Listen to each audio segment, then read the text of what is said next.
Pikirannya dipenuhi kekhawatiran tentang ujian yang akan datang dan dia stres karena harus menemukan rekan tim yang terpercaya tepat waktu. Bahkan teman terpercayanya, Fang Ruoshi tidak ingin lagi bekerja sama dengannya mengingat semua bahaya yang dia tarik. Saat Zhou berjalan pergi, guru botak memanggilnya. Ketika Zhou bertemu dengannya, sang guru mengungkapkan bahwa Inspektur AM berasal dari militer dan nama lengkapnya adalah Ang Tianzhou. Guru botak itu bertanya apakah Zhou mengenal Ang Tianzhou dan Zhou mengonfirmasi bahwa dia tidak mengenalnya. Sang guru merasa aneh karena jika Zhou tidak mengenalnya, mengapa seorang perwira militer tinggi seperti itu akan mengkritik seorang siswa SMA dengan menyebut namanya selama inspeksi di kota Guida? Zhou kemudian bertanya siapa sebenarnya orang ini. Jadi guru botak itu menjelaskan bahwa Federasi Bumi dibagi menjadi 4 wilayah timur, selatan, barat, dan utara. Inspektur Ang masih muda tetapi berasal dari keluarga terkenal. Di usia awal 20-an dia sudah menjadi perwira senior di militer wilayah timur menjadikannya sosok yang luar biasa. Zhou kemudian bertanya apakah Inspektur Ang mencoba menargetkan dirinya? Sang guru mengatakan dia tidak bisa memastikan. Tetapi Ang Tianzhou memang menyebutkan bahwa Zhou bukan siswa yang baik dan semua orang setuju dengannya terutama mereka yang ingin menyenangkan Inspektur Ang. Zhou marah dan bertanya apakah seorang perwira senior seperti Ang tidak menyadari bagaimana kata-katanya bisa merusak kehidupan seorang siswa SMA. Dia kemudian bertanya apakah Hang terkait dengan anjing wanita yang dia lawan sebulan yang lalu? Guru botak itu mengatakan ada kemungkinan tetapi mereka tidak boleh langsung menarik kesimpulan saat ini. Yang paling penting adalah menemukan tim untuk Zhou agar dia bisa mendaftar untuk ujian. Batas waktunya adalah 2 hari lagi. Jadi, tidak ada waktu untuk disia-siakan dan rekan timnya tidak bisa sembarang siswa biasa. Guru botak itu mengungkapkan bahwa ada seorang siswa bernama Luan di sekolah mereka. Jika siswa ini menerima Zhou dan timnya, sang guru yakin tidak ada yang akan membuat masalah untuk Zhou. Namun, ada satu syarat. Zhou harus melakukan yang terbaik untuk membantu Liuan mendapatkan skor yang baik dan Liuan harus memiliki skor tertinggi di antara keempat anggota tim. Zhou bertanya apakah sang guru menyiratkan bahwa dia harus memberikan poinnya kepada pendatang baru ini.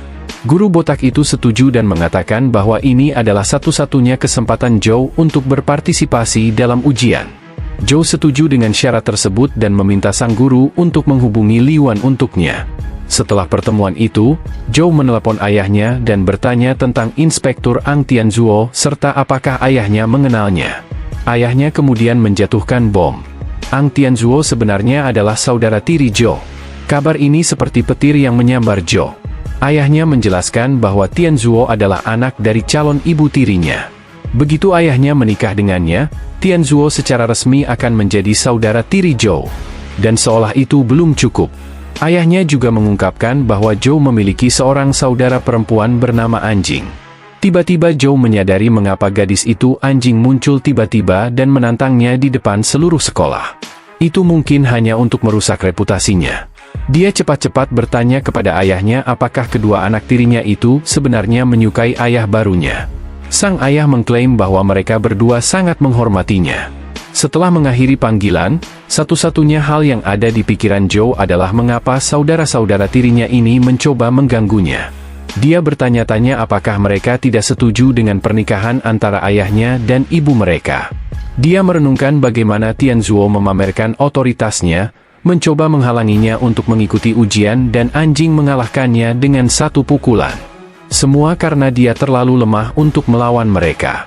Namun Zhou kembali ke apartemennya yang berantakan dan bau lalu menyelami permainannya. Berpikir bahwa meningkatkan level adalah cara terbaik untuk mengatasi masalah ini. Setelah mengalahkan semut mutan, dia mendapatkan drop khusus, telur simbiotik. Zhou sangat bersemangat karena dia tahu bahwa sangat jarang bagi seseorang di level mortal untuk mendapatkan hewan peliharaan simbiotik karena kebanyakan orang mendapatkannya di level legendaris. Begitu avatar darahnya mencoba mengambil telur itu mulai retak dan menghantamnya tepat di dada. Tiba-tiba sebuah suara bergema di kepalanya, memanggil Tuan dan bersumpah setia, bahkan mengatakan bahwa itu akan mati untuknya. Zhou merasakan sakit yang hebat mengalir melalui tubuhnya dan dia cepat-cepat duduk kembali di tempat tidur dengan kepala yang berdenyut-denyut seperti mau pecah. Setelah sakitnya reda, dia melihat tato baru di tangannya. Begitu dia memeriksa telepon genggamnya, dia melihat bahwa dia sekarang memiliki hewan peliharaan yang dikenal sebagai semut kekuatan besar yang termutasi. Dan dijelaskan hewan peliharaan ini juga bisa digunakan dalam bentuk simbiotiknya sebagai senjata tinju. Dengan penuh semangat, Joe menutupi jendela dengan tirai agar tidak ada yang melihat dan memutuskan untuk memanggil hewan peliharaannya yang baru. Meskipun dia tidak begitu yakin bagaimana cara melakukannya, dia mulai memikirkan hewan peliharaan itu. Saat dia berkonsentrasi, tangannya mulai mengumpulkan energi dan sarung tangan seperti senjata mulai terbentuk di atas tangannya. Ternyata sarung tangan ini adalah bentuk simbiotik dari hewan peliharaannya dan dikatakan dapat meningkatkan kemampuan sang pengguna. Joe kemudian memutuskan untuk memanggil semut kekuatan besar yang termutasi itu sendiri. Lalu saat sarung tangan itu larut menjadi kabut, kabut merah mulai membentuk semut. Joe agak takut melihat ini. Padahal di dalam game sang semut terlihat lucu. Dan jujur saja hewan peliharaan ini jauh lebih besar dari yang dia harapkan. Bagaimanapun Joe memutuskan bahwa dia akan mencoba menungganginya lain waktu. Keesokan harinya, guru botak itu membawa Joe untuk bertemu dengan Li Yuan. Sang guru mengungkapkan bahwa Li Yuan agak sombong, tetapi dia meyakinkan Joe bahwa Xuan bukanlah orang jahat. Karena mereka hanya bekerja sama untuk ujian, tidak ada yang perlu dikhawatirkan. Mobil mereka melaju di jalan raya dan akhirnya tiba di sebuah tempat bernama The Honorable Royal Health Club. Di dalam, seorang pelayan menyambut sang guru yang memberitahunya bahwa mereka mencari putra kedua dari keluarga Lei. Mendengar ini, pelayan itu segera menunjukkan jalan ke dalam. Begitu mereka masuk, terlihat jelas bahwa sang guru tidak bercanda tentang kesombongan Li Yuan. Tempat itu megah dan pria yang dimaksud dikelilingi oleh sekelompok gadis terlihat seperti rapper hip-hop yang merasa dirinya berada di puncak dunia. Setelah menghasilkan beberapa ratus dolar, Xuan dengan cepat menyuruh sang guru untuk duduk dan menikmati minuman. Tetapi sang guru menolak dan langsung ke inti permasalahan. Dia memperkenalkan Joe, meyakinkan Xuan bahwa anak ini sangat mampu dan dapat dengan mudah membantunya mencapai skor yang baik dalam ujian. Namun, Xuan ia mengabaikan penjelasan sang guru, mengatakan bahwa dia mempercayainya dan akan menerima Joe sebagai rekan timnya demi sang guru. Dengan itu, sang guru memutuskan untuk pergi, menyuruh mereka berdua untuk mendiskusikan detail ujian. Sebelum pergi, sang guru menoleh ke Joe dan menyuruhnya untuk mengenal Xuan dan timnya karena ujian sudah di depan mata. Setelah sang guru pergi, Xuan menoleh ke Joe dan mengklaim bahwa dia telah mendengar tentang Joe yang katanya adalah jenius terbaik di SM Aguita. Joe, ia hanya menganggapnya sebagai rumor dan menyuruh Xuan untuk tidak menganggapnya serius. Xuan setuju dan mencatat bahwa tidak mungkin ada jenius di provinsi kecil seperti ini. Dia kemudian mengingatkan Joe bahwa jika dia benar-benar jenius, dia tidak akan dikalahkan oleh anjing dengan satu gerakan. Xuan kemudian memberitahu Joe bahwa dia tidak perlu berpartisipasi dalam pelatihan kerja tim. Yang perlu dia lakukan hanyalah mengikuti perintah dan tidak menyebabkan masalah. Dia kemudian menawarkan Joe tantangan jika Joe bisa menghabiskan sebotol. Kali teguk dia akan membiarkan Joe memilih gadis manapun yang dia inginkan dari klub itu. Namun Joe tetap fokus pada teleponnya dan mengatakan bahwa dia tidak minum. Tampaknya si playboy ini tidak terlalu senang dengan sikap Joe dan mulai bertanya-tanya apakah sang guru yang memohon padanya untuk menerima orang tidak berguna ini layak untuk diajak bekerja sama. Lalu Li Xuan kemudian menyuruh salah satu gadis untuk menghibur Joe.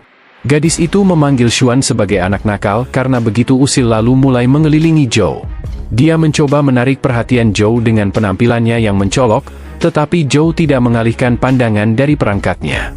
Ketika gadis itu mulai bersikap fisik dan mencoba menyentuh, sementara Joe terlalu sibuk untuk berurusan dengan monster nyamuk bersayap perak. Dia berusaha keras untuk tetap fokus, tetapi wanita itu terus mengganggunya dan memaksanya untuk melihatnya.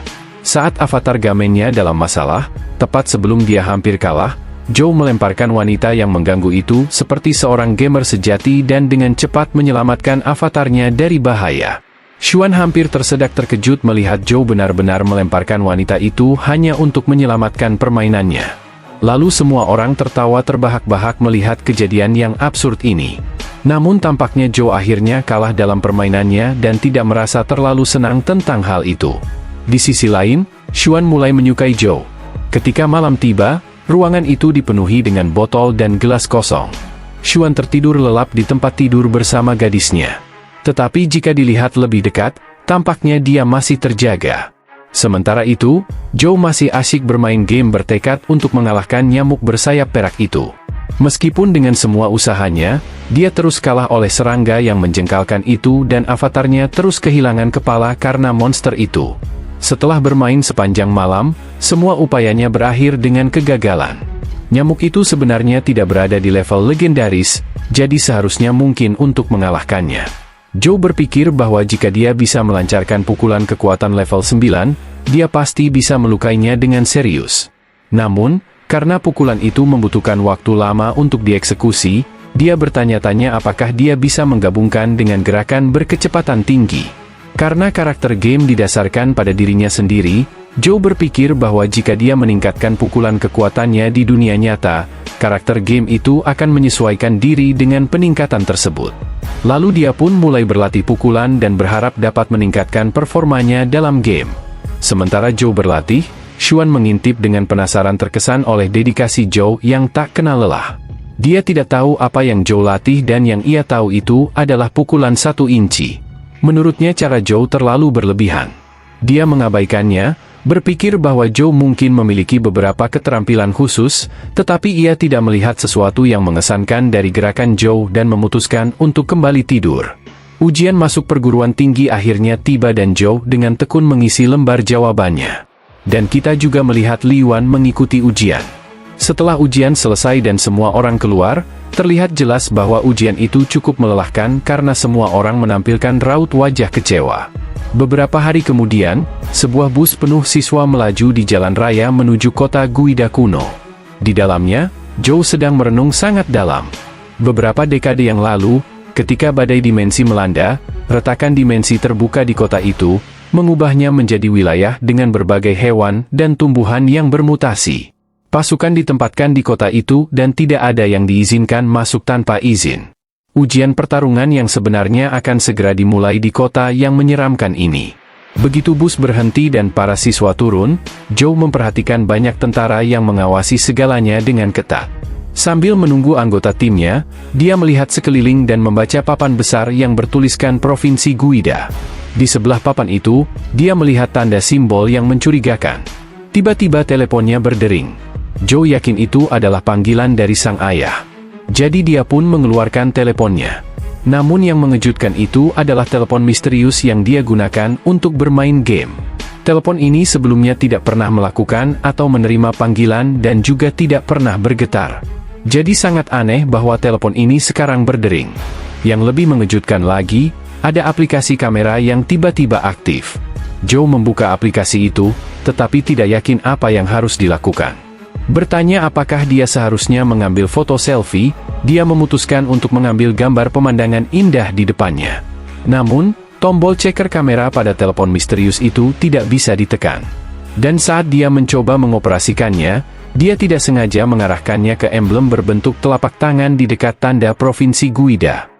Telepon itu langsung mendeteksi emblem tersebut dan ketika Zhou mengambil foto, sebuah aplikasi baru muncul di layar.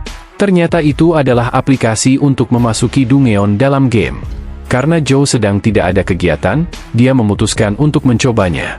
Setelah meneteskan sedikit darah, avatar gamenya muncul dan dia menemukan dirinya menjelajahi apa yang tampak seperti kota Guida dalam game. Saat dia bergerak maju, dia melihat makhluk dari alam semesta lain, seorang tentara kerangka yang lucu. Makhluk kecil itu menyerangnya dengan senjata besar dan Zhou pun terlibat dalam pertempuran yang tidak terduga. Zhou dengan mudah menghindari serangan kikuk tentara kerangka itu dan dia hampir tidak berkeringat.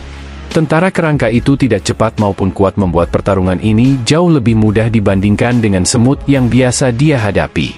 Avatar Zhou kemudian mengepalkan tinju dan menghancurkan zombie malang itu menjadi berkeping-keping dengan pukulan dahsyatnya. Kristal dari kerangka itu jatuh dan Zhou terkejut sekaligus senang menemukan kristal skill tepat setelah pembunuhan pertamanya. Dia menekan tombol serap dan kekuatan kristal itu mulai mengalir ke dalam dirinya. Prosesnya tidak sesakit yang dia kira, jauh lebih lancar daripada pengalaman sebelumnya dengan penyerapan skill. Sistem kemudian muncul dengan pengumuman bahwa Zhou telah memperoleh skill Skeleton Palm dengan konsumsi Qi hanya 1 poin. Tampaknya Zhou memulai dengan baik, Tetapi dia tidak terlalu antusias karena dia ingat bahwa tentara kerangka kebanyakan adalah makhluk level rendah dan skill mereka dasar yang mengonsumsi C minimal. Meski begitu, dia memutuskan untuk terus maju dan melihat apa yang bisa dilakukan oleh skill barunya. Lalu dia dengan cepat memanggil semut kekuatan besar yang termutasi dengan semburan cahaya dan melompat ke punggungnya. Semut itu melesat melalui kota kuno. Kecepatannya mengesankan saat mereka menerobos lebih dalam ke area tersebut. Tak lama kemudian, Joe bertemu lebih banyak zombie kerangka. Dia dengan mudah mengalahkan mereka, memperlakukan mereka seperti boneka latihan. Dia yakin bahwa setiap pembunuhan akan menghasilkan lebih banyak kristal. Jadi, dia menikmati sensasi berburu. Namun, setelah beberapa saat, kegembiraan Joe mulai memudar ketika dia menyadari bahwa dia belum mendapatkan apapun meskipun telah mengalahkan banyak tentara kerangka. Saat dia menjelajah lebih jauh ke dalam Dungeon, dia menemukan sesuatu yang tidak terduga. Sekelompok zombie kerangka kecil yang menjaga bos terakhir. Sebuah kerangka yang jauh lebih besar yang duduk di atas kuda. Kesatria kerangka itu tidak membuang waktu, bergerak dengan kecepatan luar biasa dan mendaratkan pukulan kuat yang menembus avatar Joe membunuhnya seketika. Ketika permainan berakhir, Joe melihat kembali emblem di dekat papan tanda dan yakin bahwa di balik pintu itu sepertinya Provinsi Guida menyimpan lebih banyak misteri. Tiba-tiba seseorang muncul di belakangnya. Begitu dia berbalik, dia melihat saudara tirinya yang seperti biasa tidak terlihat terlalu senang melihat Joe. Tak lama setelah itu, kita melihat Joe memegang sebuah flash disk dan Mimin tidak tahu bagaimana dia bisa mendapatkan benda kecil ini. Adegan kemudian kembali ke saat saudara tirinya mengayunkan tinju ke arah Joe, berhenti tepat di depan wajahnya. Dia mengatakan bahwa ayah mereka memintanya untuk mengantarkan sesuatu kepada Joe sembari dengan cepat menyerahkan flash disk itu. Saat dia pergi, dia bergumam tentang bagaimana ayah mereka membuang-buang usahanya pada seseorang seperti Joe, menyebutnya pecundang, dan mengatakan bahwa dia tidak akan pernah menjadi anggota sejati keluarga yang sama.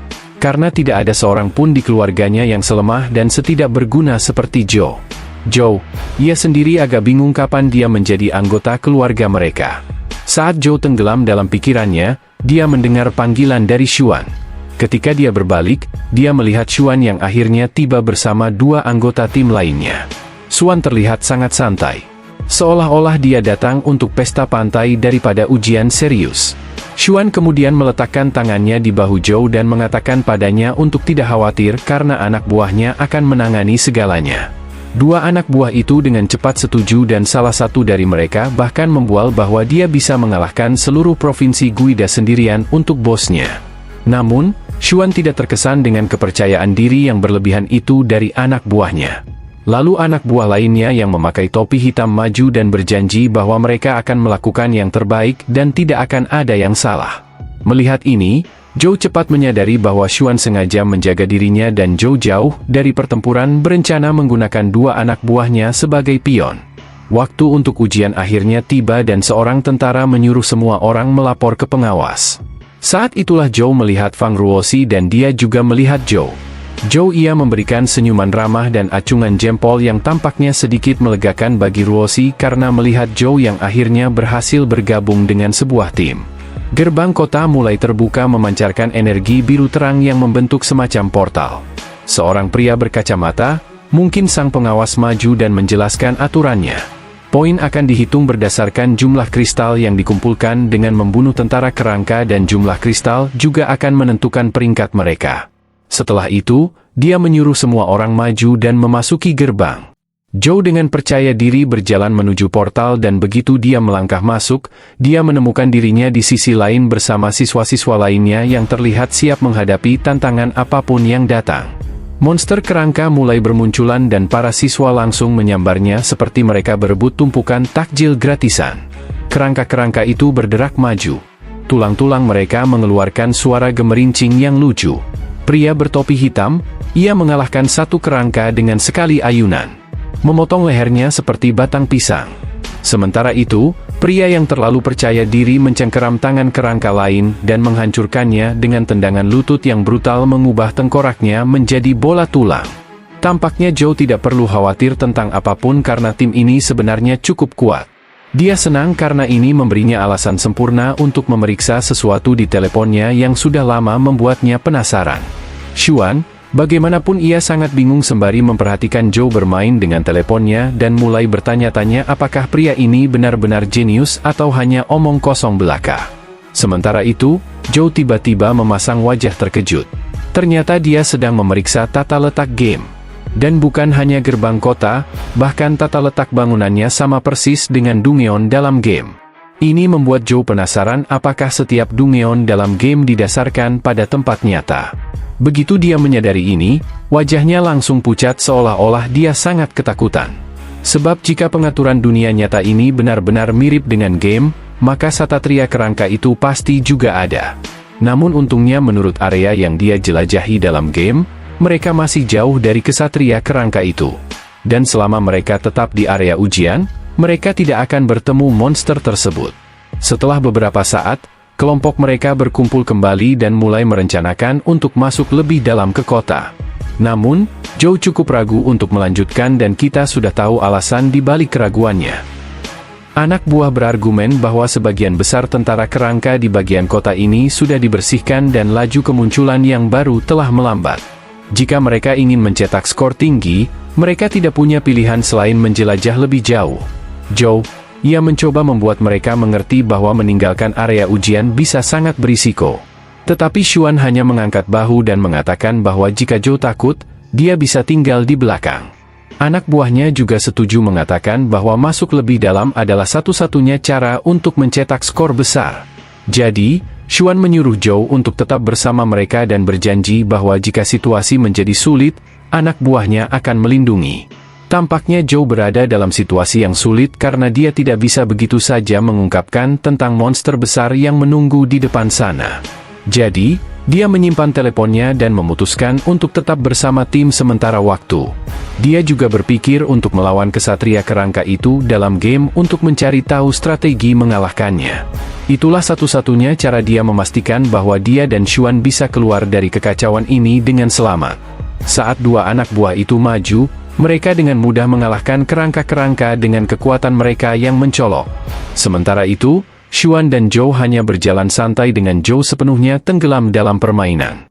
Dia terus dikalahkan oleh Raja Kerangka yang menjengkelkan itu berulang kali. Setelah kekalahan lain, Zhou menghadapi kenyataan pahit bahwa menghindar atau melompat tidak membantu karena pedang satria itu selalu menemukan sasarannya dan jauh lebih menakutkan daripada nyamuk bersayap perak. Namun kemudian dia ingat bahwa Raja Kerangka tidak selalu gesit. Dia hanya mempercepat saat menyerang. Zhou yakin bahwa monster itu pasti menggunakan keterampilan bertarung Qi untuk melakukan gerakan berkecepatan tinggi ini. Namun dia tidak yakin bagaimana cara menghadapinya. Dan jika ini terus berlanjut, mereka semua akan binasa. Tiba-tiba dia melihat sesuatu yang menarik. Monster yang mati itu menjatuhkan kristal dimensi besar. Salah satu anak buah dengan cepat mengambil kristal itu dan bergegas menunjukkan kepada tuannya. Anak buah itu menyerahkan kristal kepada Xuan dan Zhou mengingatkan bahwa mereka sudah mengumpulkan cukup poin dan harus segera keluar. Namun anak buah itu tidak setuju mengatakan bahwa tidak perlu terburu-buru karena masih ada banyak waktu sebelum ujian berakhir. Pria bertopi hitam juga setuju menambahkan bahwa mereka harus mengumpulkan beberapa poin ekstra untuk memastikan mereka keluar sebagai pemenang. Xuan, ia memeriksa teleponnya dan mengkonfirmasi bahwa tidak ada laporan tentang makhluk di atas level legendaris di dekat sana. Jadi, seharusnya aman untuk melanjutkan. Namun Zhou memegang tangan Xuan dan bertanya, apakah dia percaya pada insting? Mendengar itu, Xuan bingung dan bertanya, apa yang Zhou maksud? Zhou menjelaskan bahwa dia selalu merasa tidak enak ketika bahaya mendekat dan itu tidak pernah menjadi alarm palsu. Sekarang Zhou mengaku kalau ia merasakan kegelisahan yang luar biasa tentang bahaya yang mengintai di depan. Tentu saja salah satu anak buah tidak menganggap serius peringatan Zhou. Dia melontarkan kemarahan. Mengingatkan Zhou bahwa dia seharusnya merasa beruntung diterima oleh Tuan dan sebaiknya tidak menyeret semua orang hanya karena perasaan aneh itu. Zhou membalas menegaskan bahwa Provinsi Guida bukanlah tempat kecil dan tidak ada siswa yang berani meninggalkan area ujian. Selain itu, mereka sudah mendapatkan begitu banyak poin sehingga mereka akan mempertahankan keunggulan mereka selama mereka tetap berburu di area ujian. Jadi tidak perlu menjelajah ke tempat yang tidak dikenal. Tampaknya kata-kata Zhou menyentuh Xuan memaksanya untuk mengakui bahwa Zhou sudah memiliki jumlah poin yang cukup. Namun tiba-tiba pria bertopi hitam itu mengeluarkan belati tajam dan menusukkannya tepat ke punggung Xuan. Setelah melakukan serangan pengecut itu, si bajingan itu tersenyum seperti kucing yang baru saja menangkap tikus menikmati tindakan pengkhianatannya. Anak buah berambut pirang mencoba melindungi Xuan tetapi akhirnya juga dikalahkan oleh pria bertopi hitam itu. Dengan tatapan mengancam, pria bertopi hitam itu menyuruh rekannya yang jatuh untuk mati seperti anjing. Xuan, ia mengaku tidak menyangka hal itu akan terjadi dan dalam sekejap lukanya sembuh total. Dia menatap pria bertopi hitam yang berkhianat itu dan bertanya apakah dia dikirim oleh saudaranya. Pria bertopi hitam itu terkejut melihat bahwa seorang pelaybau seperti Xuan mengetahui mantra Qi yang dikenal sebagai Infinible Blade Constitution.